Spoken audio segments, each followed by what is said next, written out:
In this video, I'll show you how to use Elephas in offline mode and connect Apple Notes. Everything will run locally on your Mac. Go to Elephas Preferences. Click on Offline. Download the models you need.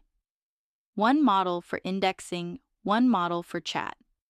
Once downloaded, click Start to run the model. This loads it into memory. Click Create New Brain. Enter a name. Click Compatibility and Control to configure the brain modes, select Indexed.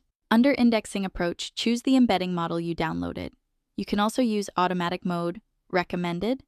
Under Chat Mode, select Offline. Then choose your installed offline chat model from the dropdown. Click Create Brain. Your brain is now fully offline. In Add to Knowledge Base view, click Apple Notes. Select the folders you want to include. Then click Connect Notes. Elephas will now index your Apple Notes locally. In Chat, ask anything about your notes.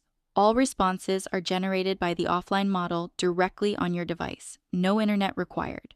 That's it. You're now using Elephas fully offline with Apple Notes. Private, secure, fully local, go offline, stay powerful.